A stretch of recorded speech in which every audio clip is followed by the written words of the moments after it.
Patrocínio Sebrae, a força do empreendedor brasileiro. Apoio Governo do Estado do Ceará. Novas ideias, novas conquistas. Fortaleza reduziu a taxa de contágio do coronavírus. Mas a pandemia não acabou. Temos que continuar a nos prevenir. Lave as mãos constantemente. Não toque nos olhos, nariz e boca. Higienize suas compras e alimentos. Se sair de casa, mantenha 2 metros de distância de outras pessoas. E sempre use máscara. A prevenção ainda é a única forma de nos proteger do coronavírus. Olá, é um prazer a Trends receber hoje o nosso convidado Jorge Pinheiro, executivo líder do Apvida, o maior plano de saúde do Brasil, com mais de 6 milhões de vidas seguradas, e a participação do Cícero Rocha, especialista em empresas familiares da Trends e do Instituto Empresarial. O nosso assunto de hoje, ele dá continuidade ao nosso mês de sucesso das empresas familiares cearenses. E quando nós falamos isso, nós estamos dentro de um contexto que a economia brasileira vinha se recuperando da maior recessão da sua história, de 2014 a 2016. Em 2017, 18 e 19, nós tivemos um baixo crescimento, aproximadamente 1% ao ano. E em 2020, quando nós tínhamos a expectativa de uma retomada, de uma acelerada do crescimento, tudo mudou. Nós entramos numa crise, numa pandemia que ainda não tinha sido vista nesse século, talvez desde a gripe espanhola, e isso traz profundas mudanças em todos os negócios. Como todas as mudanças, existem negócios que se sobressaem e negócios que sucumbem. E dentro dos negócios que já estavam se sobressaindo antes da crise, e que durante a crise, por estar na área de saúde, que é a área de atuação do Apvida, culminou com um crescimento ainda mais forte dessa rede, um nível de atendimento e resolutividade maior, e é isso que nós vamos escutar aqui hoje do Jorge Pinheiro. Jorge, nós temos uma empresa que nasceu de um hospital. Hoje é um plano de saúde, talvez a empresa de saúde mais verticalizada do Brasil ou da América Latina, que tem uma estrutura de capital que sofreu mudanças, e isso mexe com a governança, mexe com o financiamento. E nos conte um pouco da história do Apvida, do sucesso do Apvida, do impacto da abertura de capital e, finalizando, a questão do impacto das transformações da pandemia, que não serão só da pandemia, elas serão duradouras, porque elas trouxeram grande produtividade para as empresas que souberam ver nisso, não uma ameaça, mas uma oportunidade. A palavra é toda sua, Jorge. Muito bem-vindo à Trends, só reforçando que a Trends é uma plataforma inovadora, que ela tem como negócio conectar oportunidades de investimento com investidores. E isso é uma tremenda inovação no Ceará, uma inovação no Nordeste, para poder ser uma plataforma que agilize a realização de negócios, que viabilize as oportunidades de negócio e que nós temos hoje no mercado internacional os fundos de investimento, que o Jorge conhece, com muita liquidez, e em um período de taxa de juros negativas, como talvez nunca tivemos antes na economia mundial, esses fundos estão procurando cada vez mais oportunidades de negócio para investir em empresas. Jorge, muito bem-vindo. O Apvida, nos conte o sucesso, talvez um dos maiores sucessos de empresa familiar do Ceará e talvez do Brasil. Muito bem-vindo. Legal, Lauro, ótimo e muito feliz pelo convite. Parabenizo as atividades do Trends, que eu sei que tem trazido contribuições importantíssimas, notadamente nesse período tão desafiador que a gente está vivendo, né? É muito bom também estar próximo novamente ao Cícero, que eu conheço há bastante tempo, e muito obrigado pelo convite. Assim, eu não sou especialista no tema de governança, mas pude viver a experiência dessa empresa desde o nascedouro, contando um pouquinho de história. Junto com meu pai, Dr. Cândido Pinheiro, cirurgião oncológico, que fundou, quando voltou de São Paulo, quando estava fazendo a residência médica lá na Camargo, volta a Fortaleza e monta uma pequena clínica chamada Antônio Prudente, em homenagem ao Dr. Antônio Prudente, fundador do Acer Camargo, hospital onde ele fez residência médica lá em São Paulo. Então, nascia lá a clínica Antônio Prudente, e o grande objetivo é que ele pudesse operar os seus pacientes naquela unidade. Então, desde aquele momento, o Dr. Cândido, que veio de uma família de classe média, baixa, mas sempre muito empreendedor, irmão de outros 3 médicos da família, que foi esse o maior legado do meu avô, formar os 4 filhos médicos. Então, aquela pequena unidade nasceu, e aí eu posso falar de toda a experiência de uma família que eu venho de um irmão, Cândido Júnior, que é o vice-presidente comercial da empresa, a dona Ana, minha mãe, enfermeira, por conta desse hospital, pequeno hospital que foi criado. Então, a gente viveu ali com o Dr. Cândido, com um senso de empreendedorismo enorme, com uma vontade muito grande de implementar um propósito, que era de dar acesso às pessoas a uma medicina de qualidade. Então, aquele propósito, criado naquela época, foi o grande impulsionador de tudo que tem sido feito até hoje, é a grande força dessa empresa, que tem uma missão, já me antecipando, uma missão muito valorosa, que é de dar acesso à medicina de alto padrão, mas também garantindo que seja alcançável às famílias brasileiras, ao bolso das famílias brasileiras e ao orçamento das empresas. Então, dentro desse ambiente de empreendedorismo, de querer atender as pessoas, aquele pequeno hospital se transformou no maior hospital de toda a região, pioneirismo em quase tudo, né?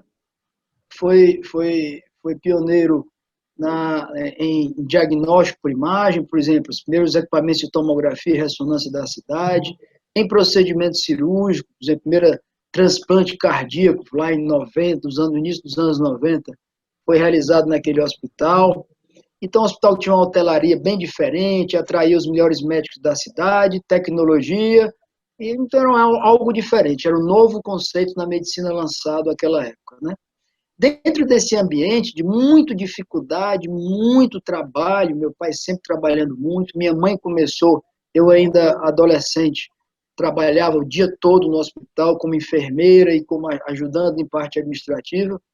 Eu e meu irmão começamos ali a ajudar como podíamos. É claro que as funções que a gente desempenhava eram aquelas necessárias, às vezes na farmácia, às vezes na limpeza, às vezes na manutenção, motivados por aquele sonho de atender as pessoas dentro desse propósito, né? Vejo que essa empresa foi ganhando um pouquinho de governança ao longo que trouxe alguns executivos de mercado para trabalhar ainda no hospital. Lembro que eu estava no meio da faculdade de medicina, no 3º ano, quando resolvemos montar a operadora, o doutor Cândido viabilizou lá a ideia de montar uma operadora, e o grande objetivo por trás dele era dar acesso àquele hospital, que era o grande objeto de desejo de toda a cidade, como também da região, era o desejo de ter acesso àquele hospital bem diferenciado. E é por isso que no nome da operadora veio o AP de Hospital Antônio Prudente Vida. Tive que explicar muito isso. Meu irmão também, como vice-presidente comercial, explicou muito a origem do nome AP Vida, porque lá em São Paulo, antigamente, no Sul, falavam de Rap Vida. O que a gente gosta muito também, não achamos ruim ser chamado de Rap Vida. Então, o objetivo do AP Vida, que nasce ali em 93, era exatamente dar acesso ao Hospital Antônio Prudente. Por isso que o nome dele é AP, Hospital Antônio Prudente Vida. De lá para cá, e aí nesse momento já estávamos eu e meu irmão já atuando objetivamente, eu tocava lá o hospital, ainda na faculdade de medicina, eu tocava o hospital e a clínica de diagnóstico por imagem, o meu irmão já tocava a operadora sob o comando do Dr. Cândido. Nesse momento, a operadora, com uma série de dificuldades de mercado, tudo era muito novo, a regulação muito nova, um ambiente muito fragmentado, fizemos uma série de tentativas na busca de encontrar o melhor modelo operacional para atender as pessoas dentro desse propósito que eu falei, e fruto de várias tentativas e erro, não houve nenhum objeto, não houve nenhum criador assim excepcional, a gente tentou modelos e errando e acertando, conseguimos desenvolver um modelo que você bem falou, verticalizado. Mas muito mais do que verticalizado, nós acabamos implementando algo um pouco inovador, que era a integração do serviço. E aí a gente começou a construir uma só filosofia, com um só software de gestão que foi criado aqui dentro de casa, desenvolvido pelo nosso time, que percorria todas as nossas unidades, desde os ambulatórios, diagnóstico por imagem, os hospitais e até a operadora, de uma maneira única, holística, integrada, pensando em construir uma visão de atendimento, olhando o paciente de uma maneira única, com experiência holística de atendimento. Então, passou-se a criar não só um modelo que já era verticalizado, mas sim integrado, né? Ao longo desse tempo, e aí lá no ano de 2000, recebi a convocação do Dr. Cândido da Família para assumir a presidência do grupo, o meu irmão na posição de vice-presidência e o meu pai passa a presidência do conselho. E aí eu acho que posso antecipar uma das grandes características naquela época do Dr. Cândido foi de tentar acomodar a família em posições de acordo com o seu perfil. Se o Dr. Cândido tivesse me mandado ser o vice-presidente comercial, eu acho que a empresa tinha metade de vidas que tem hoje, ou menos, dada a habilidade que o meu irmão tem nesse segmento. É uma habilidade maravilhosa. E aí só sobrava a presidência, que foi para mim, que era no meu colo sem eu querer, era o único cargo que sobrava. Eu acho que foi por isso que naquela época, com muita dificuldade, é claro que a família passou a ocupar cargos de gestão e as principais da empresa. Eu vejo uma escalada de governança desde lá de trás, em um ambiente extremamente informal e familiar, com baixíssimo nível de governança, até essa etapa que eu estou falando, em que a gente começa a se organizar trazendo profissionais ali no início dos anos 2000, profissionais de alto gabarito do mercado, e toda essa mudança, convivendo com novos profissionais e trazendo consultorias e fazendo benchmarkings, vai fazendo com que a empresa ganhe corpo e ganhe noções corporativas mais avançadas.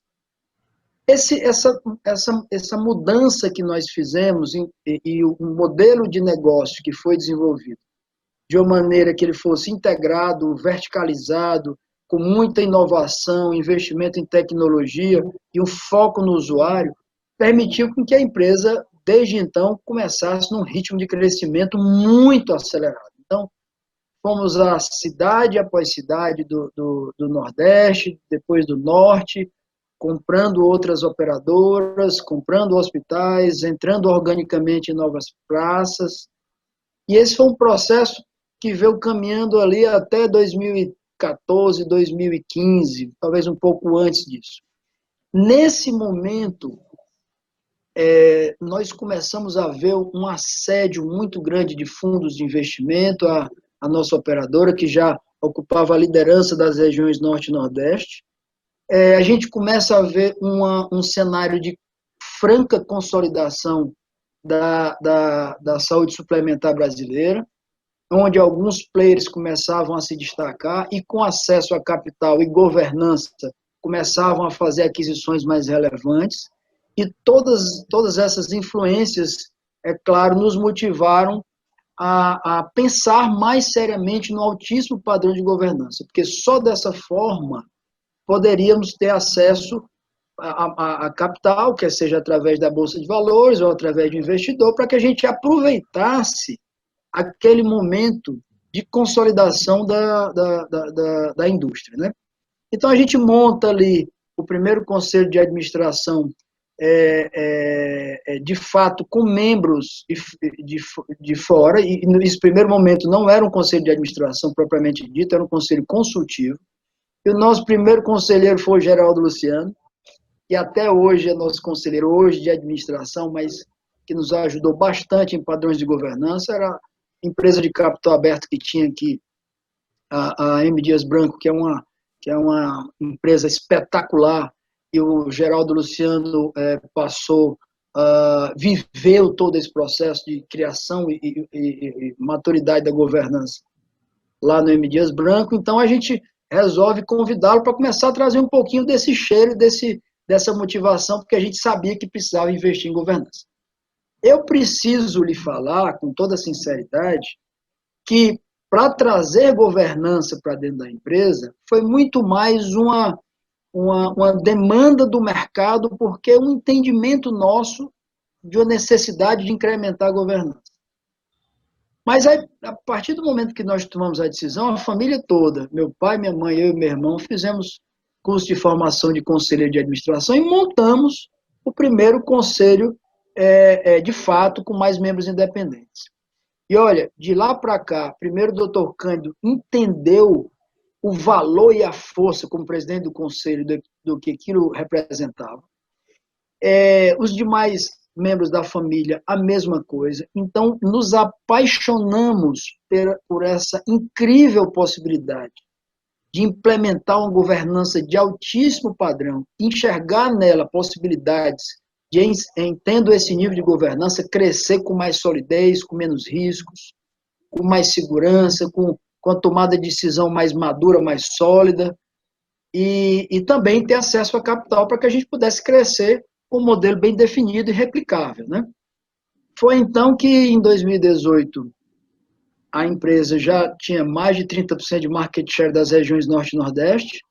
A gente tinha acabado de entrar no Sul a convite de um cliente muito especial, que é o Whirlpool, que nos convidou para atender a sua maior planta lá em Joinville, em Santa Catarina. Então, a gente decide ir a mercado e oferecer ações na B3. A operação foi, para mim, pessoalmente, para toda a empresa, foi uma experiência única. Quem viveu sabe quão rico é esse processo, um processo que demora meses, anos até, porque para se decidir um IPO, a empresa tem que ter uma auditoria Big Four, no mínimo 3 anos, que mostre que suas contas estão muito bem sólidas, em que não há riscos, que não estejam muito bem endereçados e provisionados em balanço, que a governança também tem os seus padrões com comitês e o conselho participando e atuando diretamente na empresa. Então, toda essa governança já vinha sendo preparada ao longo dos últimos anos, mas em dezembro de 2017 a gente bate o martelo e decide ao mercado. E fizemos a operação em abril. Foi uma experiência muito bacana, porque mostrar um modelo verticalizado, que é pouco conhecido no mundo todo, para investidores nacionais, principalmente internacionais, requereu um esforço muito grande comercial da nossa parte. Então, fizemos o roadshow muito longo, mais de 30 dias fora do Brasil, fora o que teve no Brasil, conversando com investidores do mundo todo, levando a ideia, o conceito, o modelo, que foi muito bem recebido e o mercado comprou. O nosso book lá na oferta tinha quase 4 vezes preenchido, vendo que investidores brasileiros e estrangeiros, na época foi meio a meio de brasileiros e estrangeiros, cada um com participação igual, mas uma atração muito grande. E de lá para cá... Jorge, dá licença. Nós estamos... Essa fantástica aula sua até agora, mas nós chegamos num ponto de inflexão da empresa, que é a abertura à governança. Então, nesse ponto, eu acho que o Cícero podia entrar com uma pergunta para instigar ainda mais essa tua brilhante apresentação com esse debate, porque essa abertura de capital, ela mexe com a governança, ela mexe com a estrutura de capital, você teve fundos de investimento, é todo um contexto onde eu acho que nós podemos continuar com a sua apresentação e ir colocando mais pimenta no debate para poder a nossa audiência ficar ainda mais rica em conhecimentos, em aprendizado com essa experiência de sucesso. Cícero, sua pergunta. Perfeito. Jorge, satisfação, né? Jorge, eu tive 12 anos atrás, ele estava, acho que com 10, 12 anos, reempossando quase como presidente. Eu tive a ardua missão de fazermos junto um planejamento estratégico. Mas, Jorge, meu objetivo aqui, né? Você já explicou muito bem o que o mercado já vê. Mas governança, processo, hospitais, dinheiro, o mercado todo tem disponível. Agora, tem algo que o Apvida tem e ninguém tem. E eu digo que eu, como pesquisador, estava fazendo planejamento estratégico, mas de olho vendo os movimentos, desde ver aquele famoso relatório do seu pai, o cuidado, nunca esqueço de uma reunião que você atrasou 15 minutos comigo, no outro dia eu cheguei em casa, você me ligou para pedir desculpa, e eu vi ali, Jorge, uma filosofia de uma família. Uma filosofia de uma família. Né? Porque quando a gente pega essa performance, esse resultado acima da média que vocês têm, né? Porque o mercado não gerou esse centro de gravidade porque você tinha governança. Não. É performance.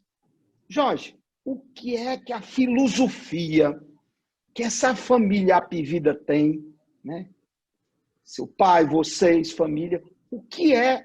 Me fala, me detalha, e você sabe, quando eu lhe pergunto filosofia, você sabe qual é a pergunta que eu estou lhe fazendo. Que filosofia é essa, Jorge? Porque é isso que é diferente dos demais.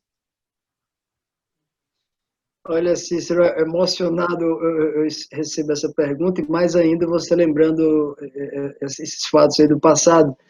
Mas olha, Cícero, eu acho assim, eu acho que o principal fator que faz com que a empresa lute arduamente e tenha conquistado resultados realmente fora do padrão, é um propósito muito firme.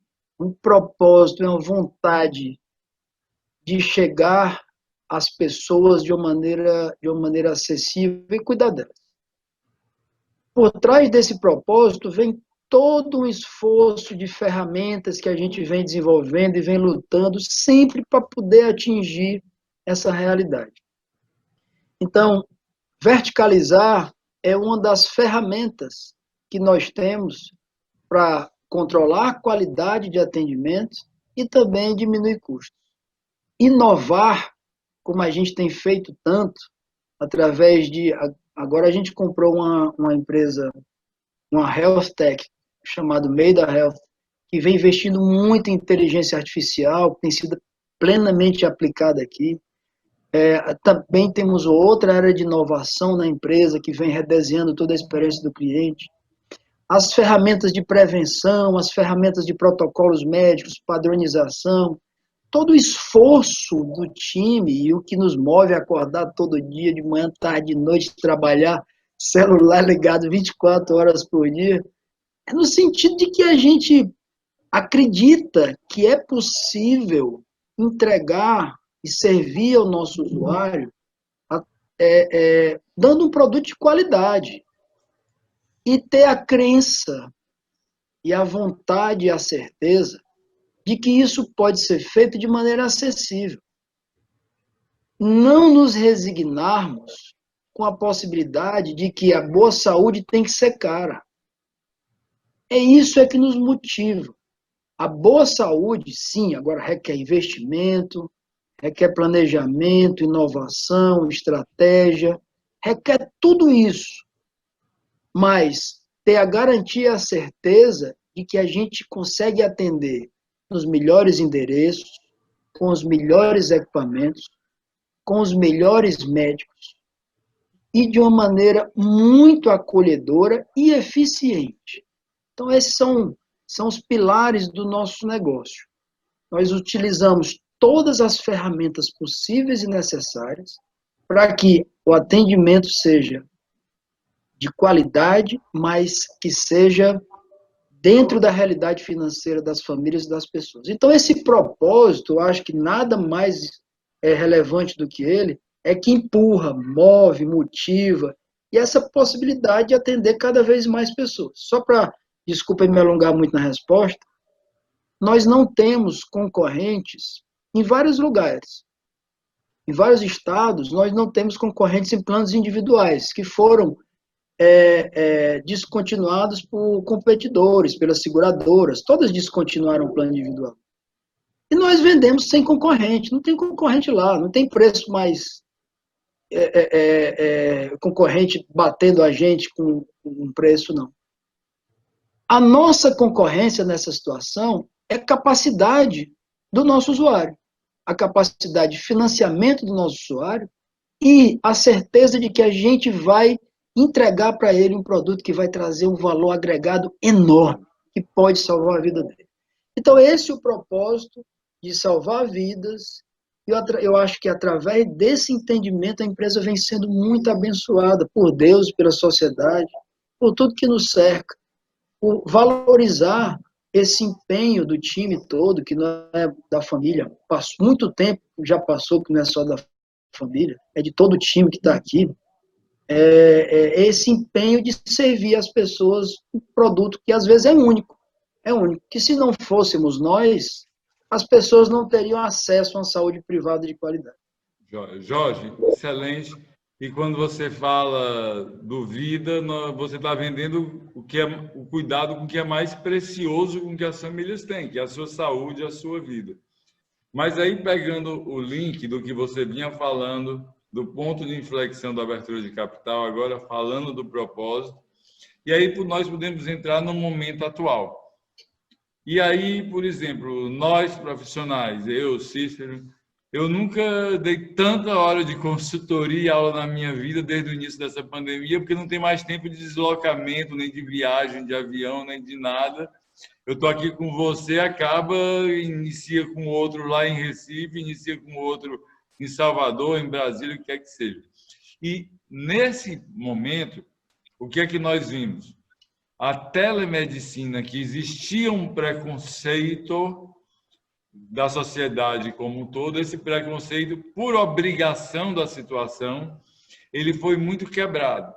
A transformação digital, a integração dos protocolos, tudo isso foi feito de maneira muito rápida e clara, porque a Apvida já se preparava para isso anteriormente.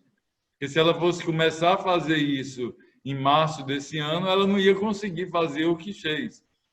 E vocês, prevendo um cenário mais drástico, que ninguém sabia como é que ia ser o cenário, porque é um vírus novo, e ninguém sabe ainda do cenário, né, com certeza, se ele vai mudar a cepa, se não vai. Vocês aumentaram muito a capacidade de internação, talvez além do limite. Eu acho que vocês usaram 30%, 40% do que vocês aumentaram. Aqui em Fortaleza, vocês pegaram o Hotel Sonata, muito grande, que foi uma oportunidade de ambos os lados, né? Da Ivana e sua, foi bom, negócio bom, negócio que é bom para os dois. Mas essa transformação digital, ela não vai ser só agora. Você sabe que ela acelerou um processo e que isso, para a prestação de serviço, vai dar uma capilaridade que a Apvida e os seus concorrentes no mercado vão poder atender talvez uma parcela muito maior, com dois fatores que você está reforçando já 3 vezes nessa palestra. Com a medicina de qualidade e vai reduzir ainda mais o custo, porque vai aumentar a produtividade. Então, como essa transformação digital vai trazer mais impactos ainda para a economia da saúde e dentro da sua empresa? Como é que você vê essa questão? A tecnologia é o maior desafio, por outro lado, é a maior oportunidade que nós temos, olhando de uma maneira ampla, né? E a empresa, ela se organizou, a sua estrutura, o organograma, a estrutura organizacional dela se organizou no sentido que estimulasse a inovação dentro dela.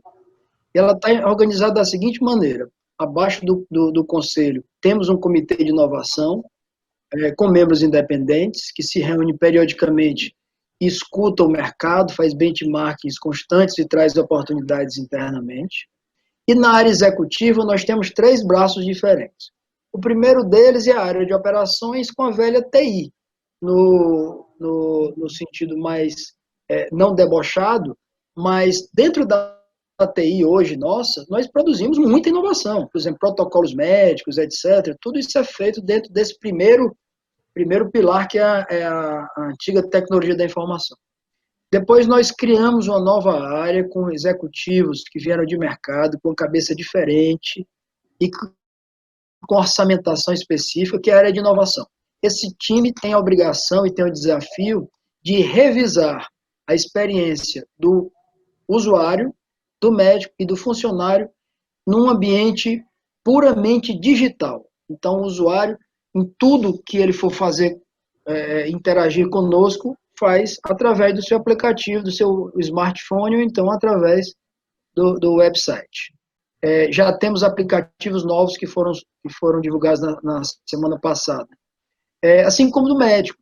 Divulgamos também na semana retrasada um novo aplicativo, produto dessa área de inovações, em que o médico pode acessar todos os resultados de exames dos seus pacientes, incluindo as imagens no seu smartphone, marca cirurgias, verifica consultas, faz a produção médica, tudo isso dentro do celular do médico.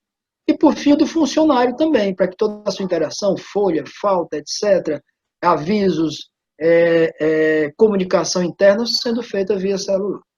Só que nós temos um terceiro pilar, que eu falei um pouco, que vem de fora, de uma Health Tech. Essa Health Tech, ela veio com uma série de...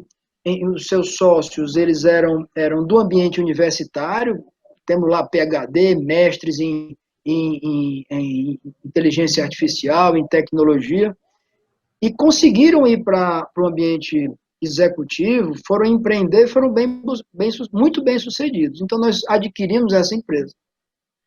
E ela é responsável por fazer a grande transformação digital dentro do Apivida. Então, a TI melhora o que a gente faz hoje, a inovação traz para o ambiente digital, mas a Maida Health, ela repensa e transforma tudo o que a gente faz hoje, através, por exemplo, de inteligência artificial, onde os processos estão sendo modificados e pensando sempre como a máquina pode fazer melhor do que nós fazemos, de maneira mais segura, mais simples, mais fácil, mais rápida. Isso realmente é transformacional. Então, a empresa se estruturou de uma maneira que permeie e motive toda a companhia a pensar de uma maneira inovadora.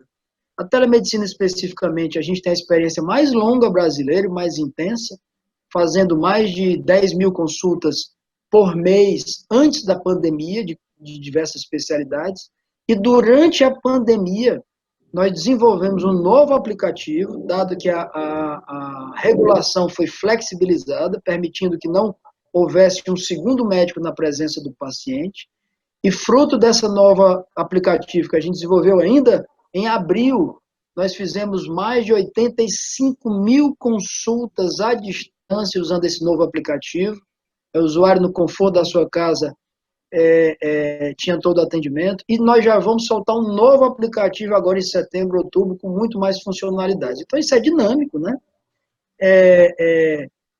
E para a pandemia, especificamente, a gente entrou com uma campanha muito forte, que enquanto havia muita recomendação de manter os usuários em casa, fique em casa, não procure hospital, a gente fez diferente, a gente, se sentir qualquer um dos seguintes sintomas, febre, tosse, dor de garganta, dor no corpo, etc., ligue para a gente, use a telemedicina, por favor, nos contacte, para que a gente possa te orientar precocemente, porque o resultado vai ser muito melhor. Então, isso nos trouxe muita eficiência, a gente conseguiu reduzir bruscamente o volume de internações e óbitos, e comparando os nossos números com a experiência brasileira, o ritmo de óbitos para a gente foi muito inferior ao que aconteceu no Brasil como um todo. Mas tecnologia foi muito importante, a estrutura a gente estava super preparado, logística também, a gente utilizou aeronaves fretadas para levar de um ponto a outro do Brasil medicamentos, respiradores, etc. Foi uma batalha na área de supply para conseguir todos os suprimentos. Nós transportamos médicos, especialistas, fisioterapeutas de uma região para outra, de acordo com o índice de doença de cada região. Por exemplo, no Sul não tinha doença ainda, a gente levou lá para Manaus, levou médicos, fisioterapeutas, terapeutas intensivos de Santa Catarina para Manaus, e fizemos isso de ponta a ponta no Brasil. E para finalizar, nós fomos a empresa mais transparente no Brasil, divulgando diariamente todos os indicadores da doença. Número de atendimentos em urgência, internações, altas e óbitos, de maneira corajosa, mas de uma maneira responsável, que eram informações de interesse público, né? Divulgamos diariamente, inclusive até hoje o fazemos no nosso canal do YouTube.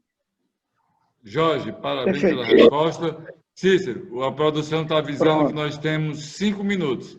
Então, o Pronto, Jorge vai ter 1 minuto para a sua pergunta final e depois 1 minuto para a minha pergunta final e as considerações finais dele. Vamos ser todos Perfeito. objetivos. Nós três. Jorge, quando a gente estuda as 500 empresas familiares que mais cresceram no valuation nos últimos 20 anos, tem uma característica marcante nelas, que é uma cabeça pensando na próxima geração, o sentimento de perpetuidade, o controle da família nos negócios.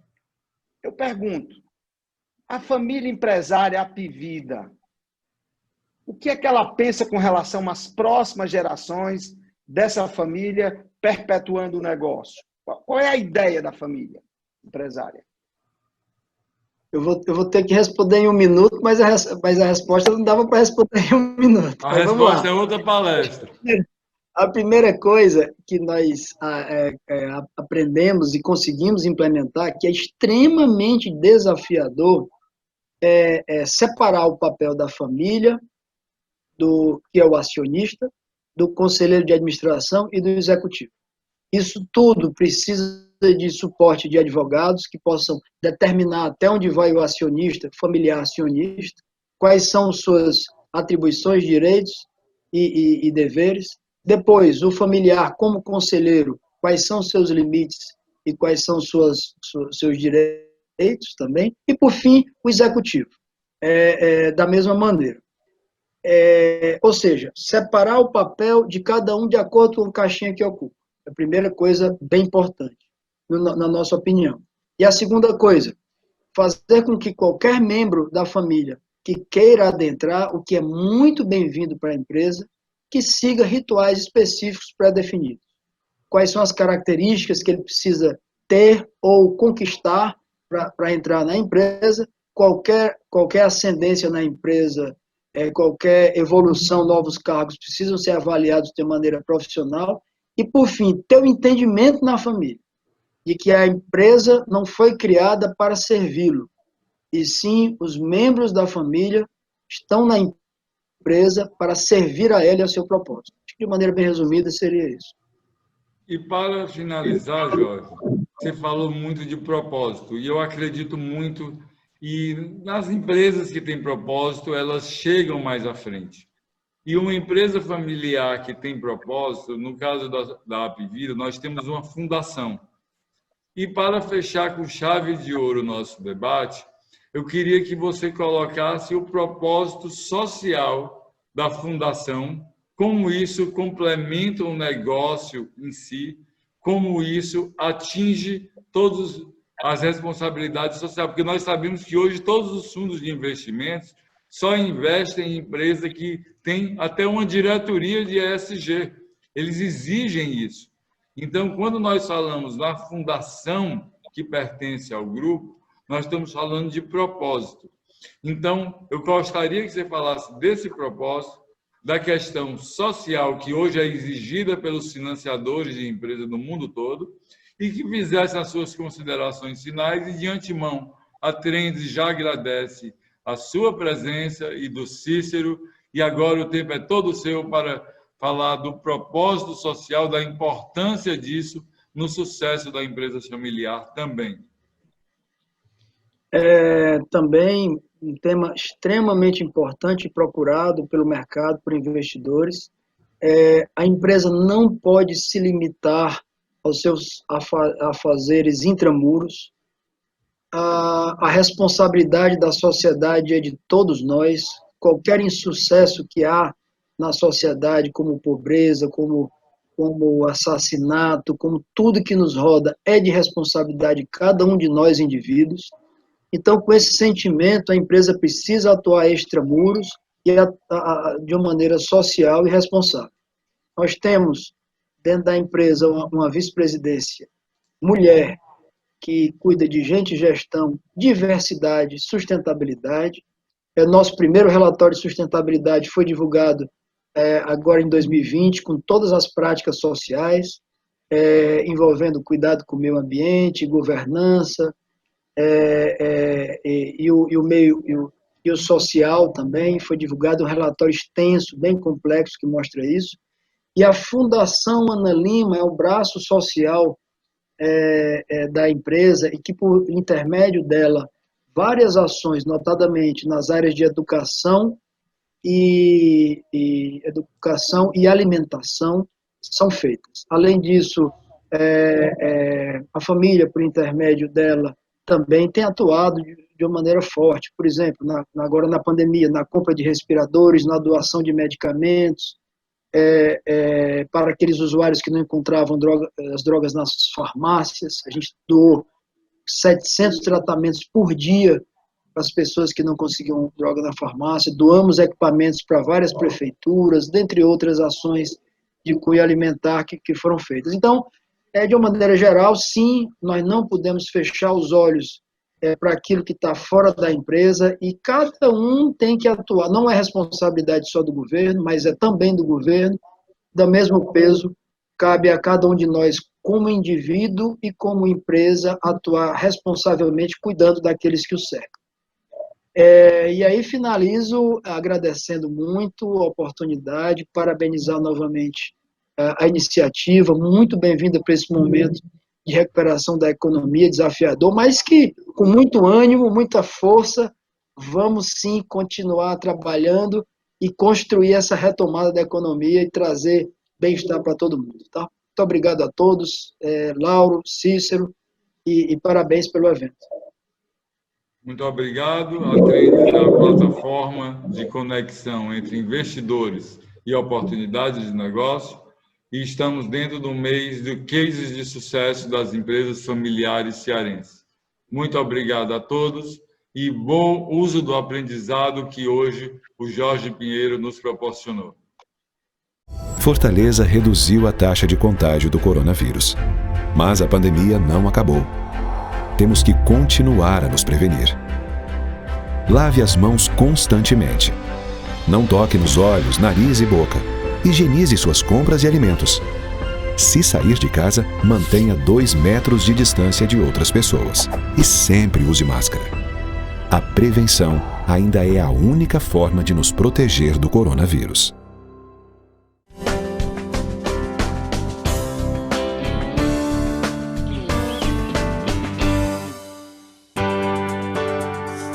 Patrocínio Sebrae, a força do empreendedor brasileiro. Apoio Governo do Estado do Ceará. Novas ideias, novas conquistas.